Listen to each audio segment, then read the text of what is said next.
নমস্কাৰ। আজি গৰু বিহু। সকলোলৈকে ৰঙালী বিহুৰ ওলগ জনালোঁ। ব্যতিক্ৰমী চিন্তাৰে এই ভিডিঅ'টো প্ৰস্তুত কৰা হৈছে। সকলোৱে স্কিপ নকৰি ভিডিঅ'টো চাব বুলি আশা কৰিলোঁ। লগতে আপোনালোকৰ দিহা পৰামৰ্শ মতামতে আমাক বহুদূৰ আগুৱাই লৈ যাব জাতিটো ৰক্ষা কৰাত আৰু বিহু ৰক্ষা কৰাত। গৰু বিহু থাকিবগৈনে? সৰুতে গৰুৰ বিষয়ে ৰচনা লিখিবলৈ দিলে পোনছাতেই লিখিছিলোঁ। গৰু এবিধ পোহনীয়া ঘৰচীয়া জন্তু। বহাগ বিহুৰ প্ৰথম দিনটোৱেই হ'ল গৰু বিহু। এই দিনটোতে মাহ হালধিৰে নোৱাই ধুৱাই গৰুক গা ধুওৱা হয়। অসমৰ বিভিন্ন জাতি জনগোষ্ঠীৰ অমৃতৰ ৰূপান্তৰেই হ'ল বিহু।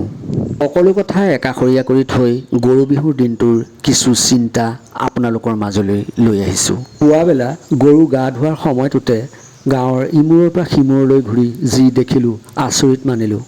দশক আগৰ গৰু বিহুৰ সেই উৎসাহ উদ্দীপনা ক'ত গ'ল? গাঁৱৰ ইমূৰৰ পৰা সিমূৰলৈ গোহালি আঙুলি মূৰত গণিব পৰা। কিয় এনে হৈছে বাৰু? শংকা হৈছে বহাগ বিহুৰ প্ৰথম দিনটোৰ গৰু বিহু বৰ্তি থাকিব জানো? এনে এক দিন আছিল গাঁওখনৰ প্ৰায়সংখ্যক মানুহৰ ঘৰতে এগোহালি গৰু আছিল।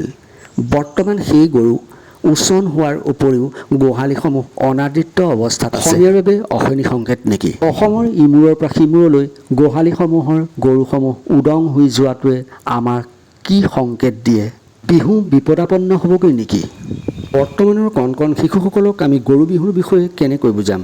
সেই যে আমি সৰুতে লিখিছিলোঁ গৰু এবিধ পোহনীয়া ঘৰচীয়া জন্তু। বহাগ বিহুৰ প্ৰথম দিনা গৰু বিহু পালন কৰা হয়। এনেকৈ বুজাম নেকি? মনত ৰাখিব, গৰু বিহু অবিহনে বহাগ বিহু প্ৰায় অসম্পূৰ্ণ।